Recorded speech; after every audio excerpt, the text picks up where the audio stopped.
Hello बच्चों, let's see this question. This question says an energy of 24.6 electron volt is required to remove one electron from a neutral helium atom. The energy required to remove both the electron from a neutral helium atom is.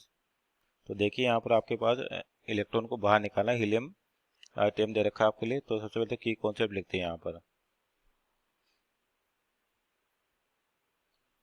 तो की concept क्या होगा कि अगर मान लिया आपको किसी भी यहाँ लिखा है रिमूव करना है, यानी कि इसका मतलब आपके पास जो इलेक्ट्रॉन है ग्राउंड स्टेट से आपको इन्फाइनाइट में पहुंचाना है। तो उस समय जो आपके पास रिक्वायरमेंट होती है कितनी एनर्जी सप्लाई तक करें, उसको अपन कहते हैं आयोनाइजेशन एनर्जी।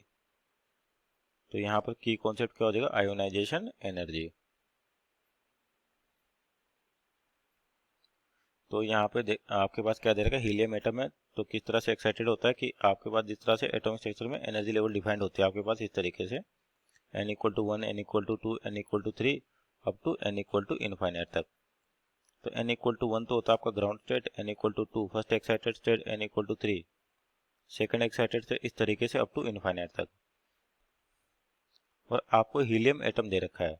तो एक इलेक्ट्रॉन को निकालने के लिए तो आपको एनर्जी की रिक्वायरमेंट दे दी 24.6 इलेक्ट्रॉन वोल्ट, यानी कि पहले इलेक्ट्रॉन को निकालना। तो हीलियम में 2 इलेक्ट्रॉन होते हैं, तो एक बाहर निकल गया तो एक इलेक्ट्रॉन रह जाएगा। इसका मतलब अब आपका कैसे बिहेव करेगा, हाइड्रोजन लाइक एटम की तरह।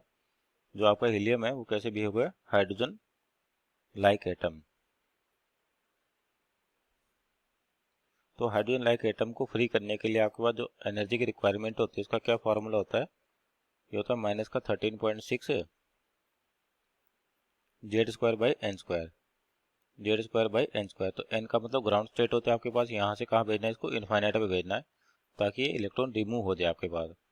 तो यहाँ पर एन की वैल्यू तो 1 होगी और जेड हीलियम दे रखा है, यानी कि हीलियम का एटॉमिक नंबर 2। तो -13.6 इंटू Z², यानी कि 2 का स्क्वायर 4 हो जाएगा।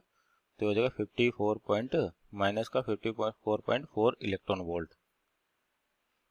तो यानी कि पहले इलेक्ट्रॉन के लिए तो एनर्जी दे रखी है आपको इतनी चाहिए, और दूसरे इलेक्ट्रॉन को निकालने के लिए आपको इतनी एनर्जी चाहिए। तो टोटल एनर्जी चाहिए आपको, मीन टोटल एनर्जी रिक्वायर्ड।